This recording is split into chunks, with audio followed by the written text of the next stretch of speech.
आकाश फल, मारुति का आकाश फल।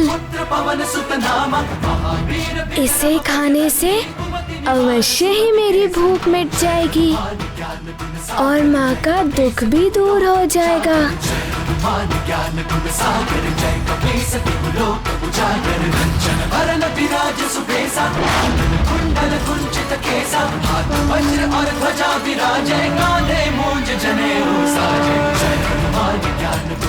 अरे ये तो एक और गोला गा रहा है।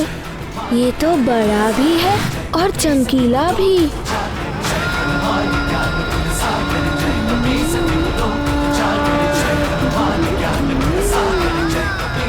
मारुति की एक और अद्भुत तथा नई लीला, जिसने ग्रहों की गति को भी परिवर्तित कर दिया। मारुति की तीव्र गति और एकाग्रता को देखकर यह स्पष्ट था कि इस बार वो अपने लक्ष्य को प्राप्त करके ही रुकेंगे। मारुति की गति इतनी तीव्र थी कि जो भी ग्रह नक्षत्र मार्ग में पड़ते थे उन्हें स्वयं ही हटना पड़ता था। अब कौन रोकेगा मारुति की इस उड़ान को सूर्य लोक तक पहुंचने में?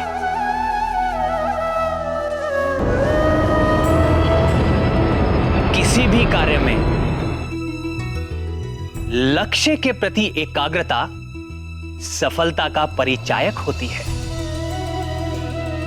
देखते ही देखते मारुति शुक्र लोक के निकट पहुंच गए, जो असुरों और दैत्यों के गुरु शुक्राचार्य का लोक था।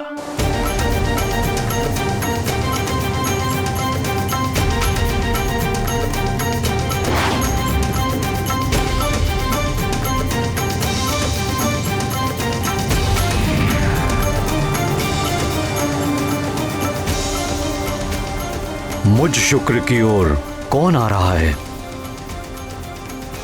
अवश्य ही ये कोई शिव तत्व है। मैं इसके मार्ग से नहीं हटा तो ये मुझ दैत्य गुरु शुक्राचार्य से ही टकराएगा।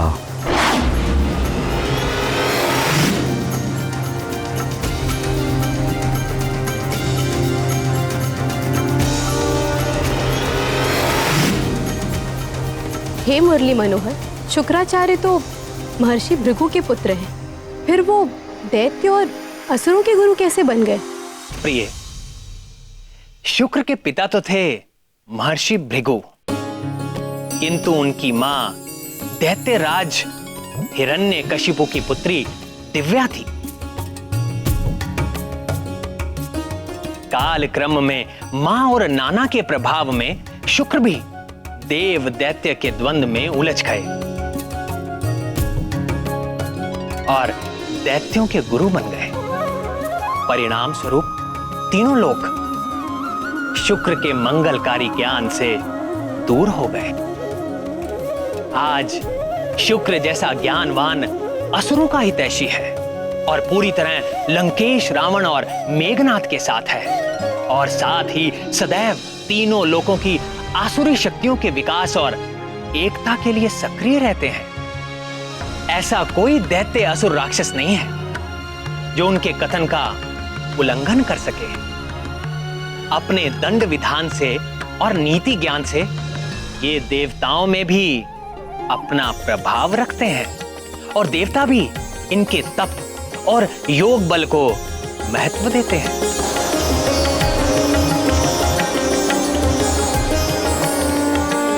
प्राणवल्लभ, ये विधान है कि समस्त ग्रह अपने एक निर्धारित पथ पर ही विचरण करते हैं, किंतु मारुति के इस लीला भरे अभियान के कारण ग्रहों को अपने अपने मार्ग से विचलित होना पड़ रहा है। इसका प्रभाव तो सृष्टि पर भी पड़ेगा। अवश्य पड़ेगा प्रिय। ग्रहों की दशा और दिशा बदलने का प्रभाव मनुष्य से लेकर प्रकृति तक सब पर पड़ता है। बुध ग्रह के साथ तो और भी बड़ी समस्या थी। वो भूतल के अधिपति माने जाते हैं। जब वो अपने मार्ग से विचलित होते हैं तो पृथ्वी पर अनेक प्रकार की आपदाएं आती हैं, जैसे आंधी, अतिवृष्टि एवं अकाल। मारुति अपनी उड़ान में बुध ग्रह की ओर बढ़ रहे थे। ज्ञान गुण सागर जय कपीसति गुलोक उजागर, जय हनुमान ज्ञान गुण सागर जय कपीसति गुलोक उजागर। रामदूत अतुलित बल धामा, अंजनी पुत्र पवन सुत नामा, महावीर विक्रम बजरंगी, कुमति निवार सुमति के संगी।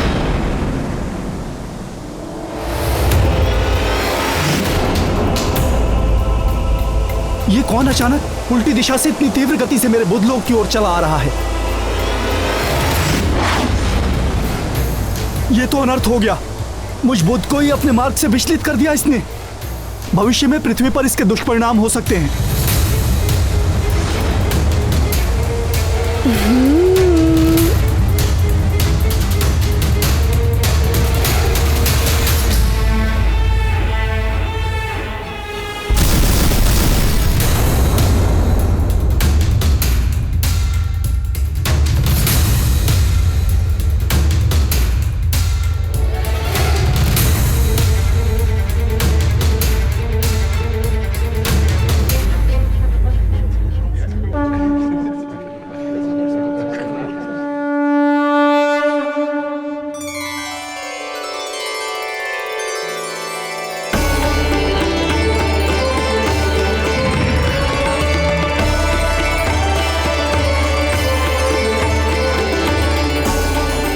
प्रणाम सूर्यदेव।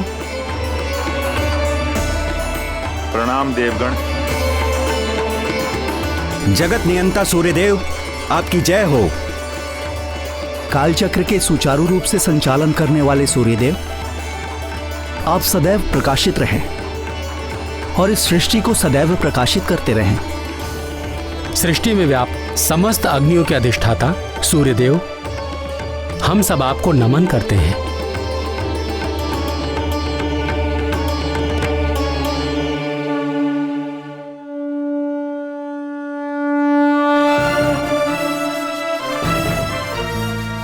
अग्निदेव, वरुण देव, काल देव और अन्य उपस्थित देवगण, आज पुनः वो समय आ गया है जब राहु मुझे ग्रसने वाला है। ये दरबार जो मेरी किरणों पर टिका हुआ है, सदैव काल क्रम के अनुसार चलता रहता है। मेरी पीड़ा को देखकर आप सब मुझे सांत्वना देने मेरे इस चलित दरबार में पधारे, इसके लिए मैं आपको धन्यवाद प्रेषित करता हूं। सूर्यदेव, मैं राहु का ग्रसना रोक तो नहीं सकता, किंतु जब राहु आपको ग्रसता है तो मेरा हृदय भी बहुत पीड़ित होता है और उसी पीड़ा के परिणाम स्वरूप ग्रहण काल में संसार में व्याप्त जल दूषित हो जाता है। विद्वान मनुष्य उस समय जल ग्रहण नहीं करते। आपकी पीड़ा से मुझे भी बहुत दुख होता है सूर्यदेव, इसीलिए सृष्टि में स्थित समस्त प्रकार की अग्नियां मंद पड़ जाती हैं और यही कारण है कि ज्ञानी मनुष्य उस काल में भोजन आदि नहीं बनाते। सूर्यदेव, आपके इस दुख में हम भी आपके साथ होते हैं। इसीलिए तो सूतक से मोक्ष तक का ये काल अशुभ माना गया है और उस काल में कोई भी शुभ कार्य नहीं होता है इस संसार में।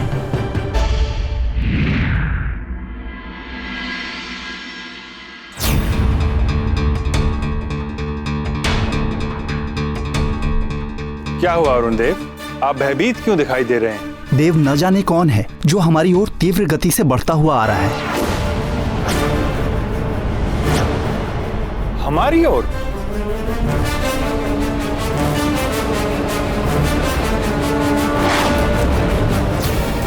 अभी राहु के आने का समय तो नहीं हुआ है, फिर ऐसा दुस्साहस करने का प्रयास कौन कर सकता है? देव, ये राहु तो है ही नहीं, ये कोई और है।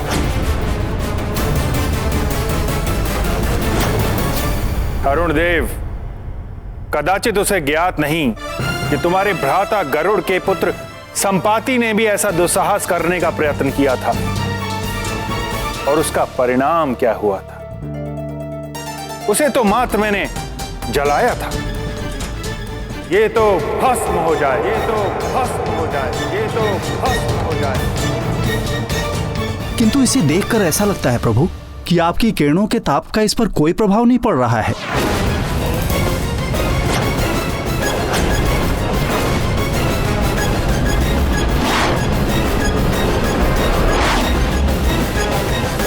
निकट तो आने दीजिए अरुण देव, फिर देखते हैं उस पर मेरे ताप का प्रभाव पड़ता है या नहीं।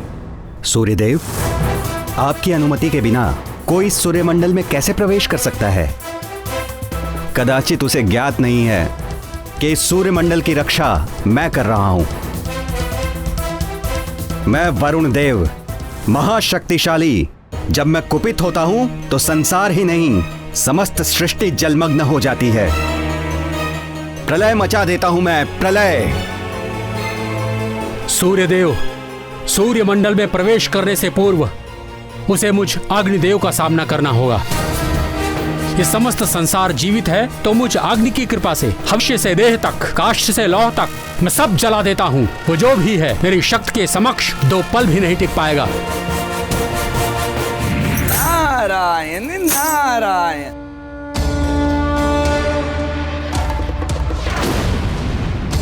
बड़े बड़े बोल निकल रहे हैं अब देवों के श्रीमुख से, किंतु वे कौन हैं? मैं बताता हूं। आप सब देवता और देवराज इंद्र जिस चक्रासुर के आतंक से मुक्ति पाने के लिए सभाएं करते थे, उस चक्रासुर का वध करने वाला वानर बालक है ये। तनिक अबोध है ये। अबोध तो है, किंतु यहाँ क्यों चला आ रहा है वो? प्रभु की माया। इस वानर बालक की बुद्धि को ना जाने क्या हो गया है सूर्यदेव। मुझे तो लगता है कि ये आपको आकाश फल समझकर अपना आहार बनाने के लिए आ रहा है।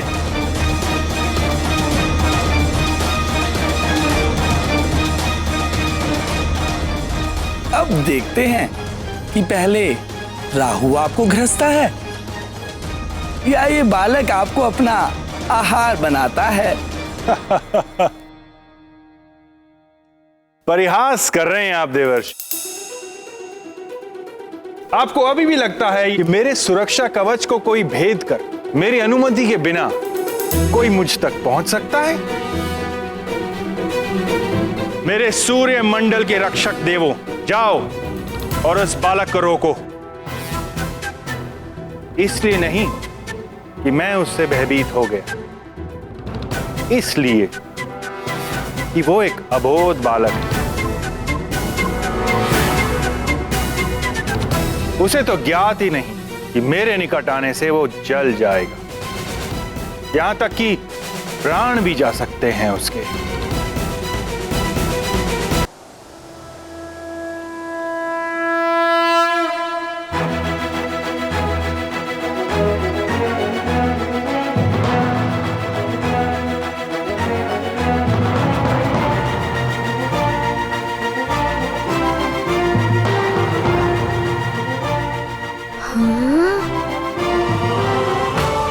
ये बड़े बड़े शिलाखंड, मारुति इन्हीं को अपनी गति बढ़ाने का माध्यम बनाएगा।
आकाश फल खाने।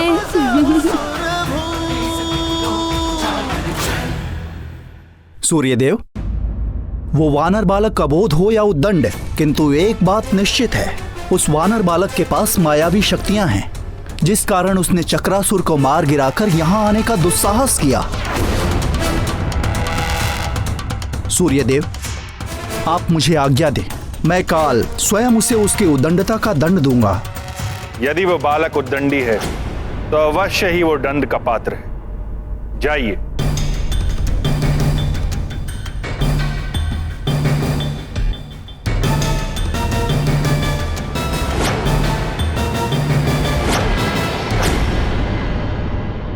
सूर्यदेव, आपका सुरक्षा कवच तो अभेद है, कौन भेद पाएगा इसे? नारायण नारायण।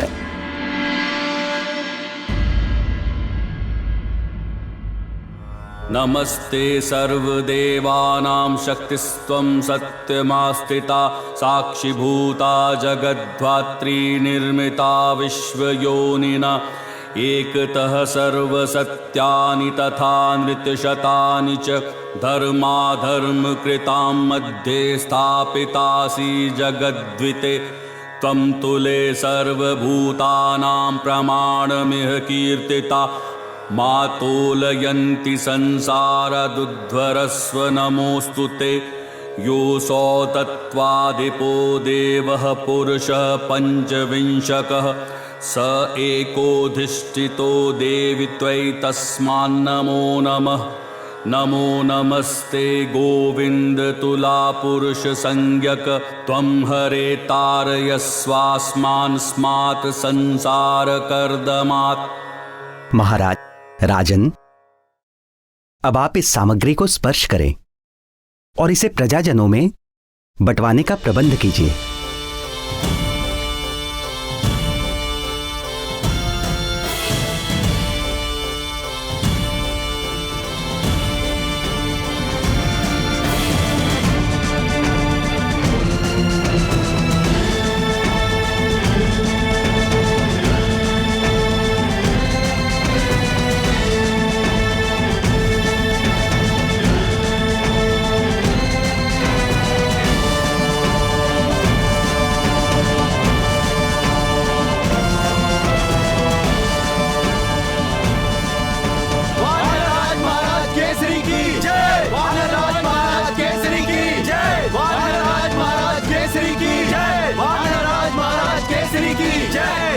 धन्यवाद महाराज। धन्यवाद महारानी जी।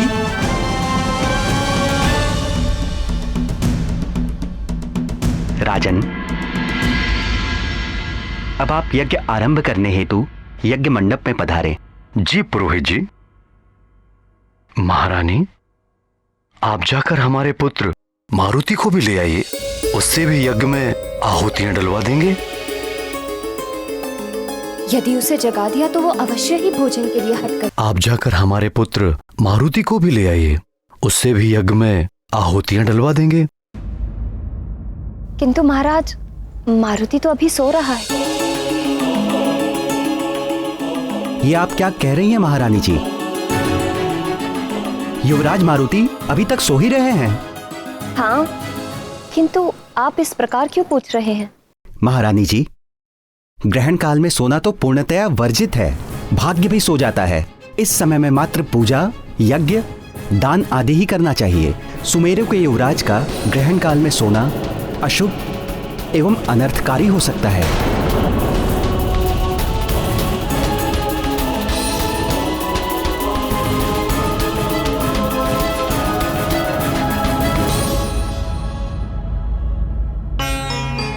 किंतु राजपुरोहित जी, आप तो बता रहे थे कि ग्रहण काल आरंभ होने में समय है अभी। हाँ, कुछ ही समय शेष है।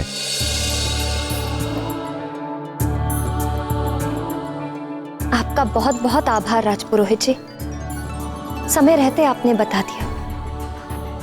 मैं अभी जाकर मारुति को जगा लाती हूँ।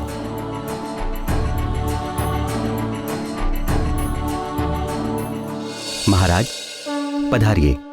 जी।